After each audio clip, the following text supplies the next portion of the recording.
कमजोरी है, कोई परेशानी है, तो भगवान कहेंगे अभी इसको परिपक्व होने दीजिए, जब तक ये परिपक्व नहीं होगा हम इसको नहीं लेंगे।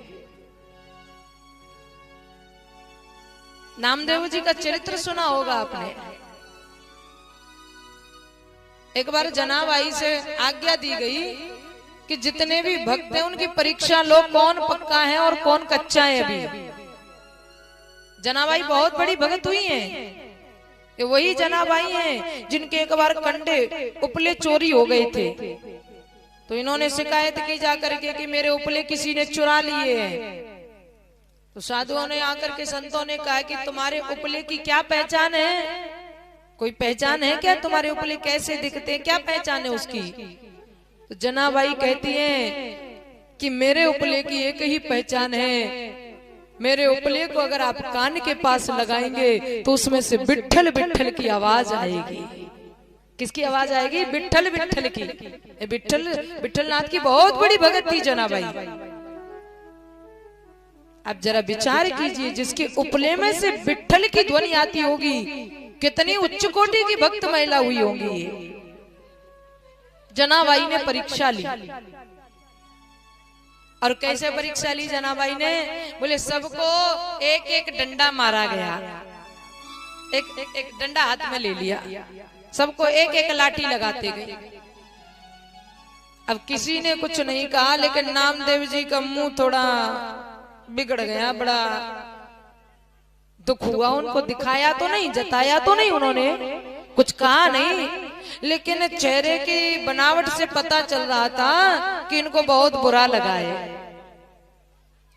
जनाबाई जब गुरुदेव के पास गई तो कहा कि गुरुदेव बाकी के भगत तो सब पक्के हैं, लेकिन एक नामदेव कच्चा रह गया है। अभी नामदेव अभी कच्चा रह गया है, क्योंकि भक्त साधु तो वही है, सम्मान किया जाए तो कोई फर्क न पड़े और अपमान कर दिया जाए तो कोई फर्क नहीं पड़े, बराबर रहे।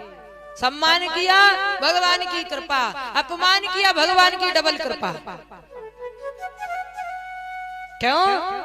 क्योंकि कहीं ना कहीं मेरे अंदर कोई कमी है, ये भगवान ने मुझे दर्शा दिया अपमान के द्वारा। और जब भक्त साधु सम्मान अपमान का विष पी जाए, सम्मान की चाहना खत्म हो जाए, तो समझ लेना ये अब पक्के तरीके से साधु बन गया है। नामदेव जी को आज्ञा दी गई। नामदेव जी महाराज गए और नामदेव जी ने जाकर के मैं बोल दिया कि एक साधु है वहां शिवालय में ठहरे हैं, उनसे जाकर के दीक्षा ले लो। नामदेव जी चल दिए। जैसे ही आज दीक्षा लेने के लिए पहुंचे तो नामदेव जी ने क्या देखा कि जिन महात्मा जी से दीक्षा लेने के लिए वो आए हुए हैं, वो महात्मा जी अपने चरणों को शिवलिंग के ऊपर रख करके सो रहे थे। ध्यान देना थोड़ा। वो महात्मा जी अपने चरणों को शिवलिंग के ऊपर रख करके सो रहे थे। नामदेव जी ने कहा ये क्या हमें दीक्षा देंगे, ये हमें क्या ज्ञान देंगे, इनको तो खुद ही अकल नहीं है, इनको तो खुद ही ज्ञान नहीं है कि कोई शिवलिंग पर भला पैर रख करके सोता है। शंकर भगवान की पूजा की जाती है। अब वो पहुंच गए और कहा कि देखो महात्मा जी, वैसे तो हम दीक्षा लेने आए थे आपसे, लेकिन अभी हम दीक्षा नहीं ले सकते हैं। क्यों? बोले आपको इतनी भी अकल नहीं है कि अपने चरण कहाँ रखने चाहिए। इतना बड़ा मंदिर है, आप कहीं भी अपने चरणों को रख सकते हैं, लेकिन शिवालय पर रख करके आपने बहुत बड़ी गलती कर दी है। महात्मा बहुत उच्च कोटि के संत थे। महात्मा जी ने कहा अरे नामा, नामदेव जी को नामा कहते थे, बोले नामा एक काम कर, जहां पर शंकर जी नहीं हो वहां पर हमारे चरण उठा करके रख दे। जहां पर शंकर भगवान नहीं हो वहां पर हमारे चरण उठा करके रख दे। अब हुआ क्या कि जो ही कहा कि जहां पर शिव नहीं है वहां चरणों को रख दो, नामाकट से दौड़ करके गए। अब महात्मा जी के चरण उठा करके जैसे ही दूसरे स्थान पर रखना चाहा तो वहां पर शिवलिंग प्रकट हो गया। अब नामदेव जी क्या देख रहे हैं कि जहां जहां चरणों को रखते हैं वहां वहां शिवलिंग प्रकट होता जा रहा है और पूरा शिवालय, पूरा मंदिर शंकर जी की शिवलिंग से विराजमान हो गया। हर जगह शंकर जी की शिवलिंग शिवलिंग। नामदेव समझ गए कि ये कोई साधारण महात्मा नहीं है, चरण पकड़ लिए और कहा मुझे क्षमा कर दीजिए, मुझसे बहुत बड़ा अपराध हो गया, बहुत बड़ी गलती हो गई मुझसे। और कहा बाबा मेरे अपराध को क्षमा करके मुझे दीक्षा दे करके मेरे ऊपर कृपा कर दे, मुझे अनुग्रहित कर दे।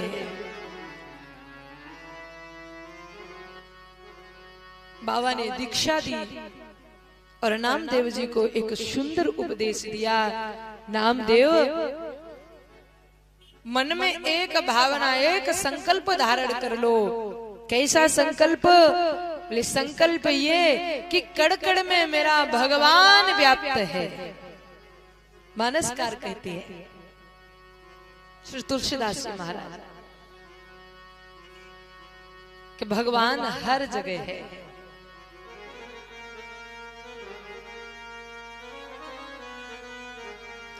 हरि व्यापक सर्वत्र समाना, हरि व्यापक सर्वत्र समाना, हरि व्यापक सर्वत्र समाना, हरि व्यापक सर्वत्र समाना, प्रगट होई मैं जाना, प्रकट होई मैं जाना, प्रकट होई मैं जाना, प्रकट होई मैं जाना। भगवान हर जगह है, हरि व्यापक सर्वत्र समाना, यत्र तत्र अन्यत्र नहीं, सर्वत्र भगवान है। लोग कहते भगवान मिलता क्यों नहीं है, दिखता क्यों नहीं है? तो उसके लिए गोस्वामी जी कहते हैं कि प्रेम सो प्रगट होई मैं जाना। भगवान तो हर जगह है लेकिन प्रेम नहीं दिखता तो प्रकट नहीं होते, और जहां प्रेम दिखाई देने लगता है वही भगवान प्रकट हो जाते हैं।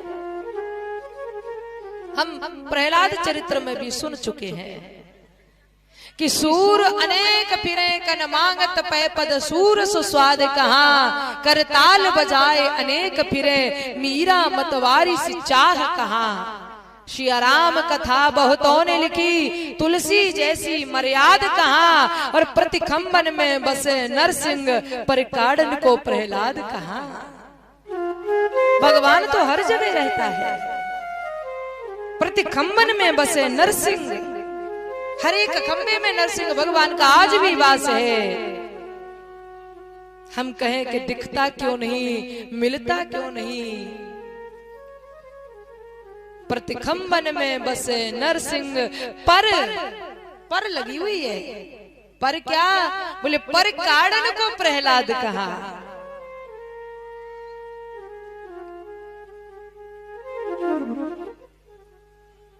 निकालने वाला प्रहलाद होना चाहिए।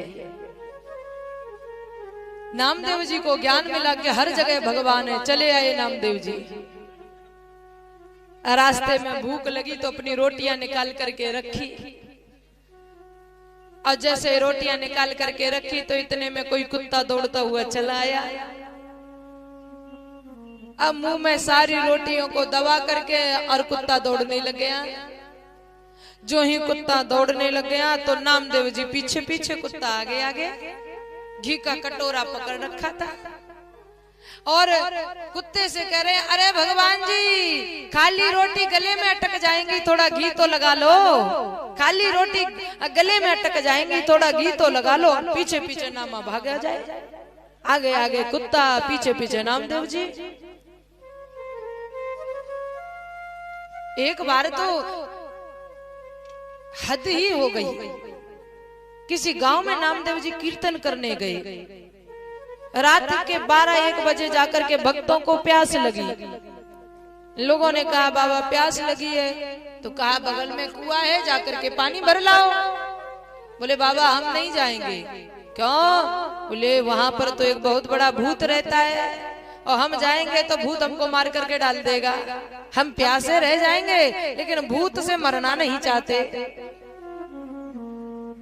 भगवान ने कहा, नामदेव ने कहा कि हर जगह भगवान है, आप नहीं जाते तो मैं जाऊंगा। गागर उठाई और नामदेव जी महाराज पहुंच गए। अब भूत तो वाकई में था वहां पर, लोग झूठ थोड़ी कह रहे थे, भूत तो था। नामदेव जी ने जाकर के जैसे ही रस्सी डाली कुएं में, तो वहां ही करके भूत प्रकट हो गया, विकराल वेश धारण करके।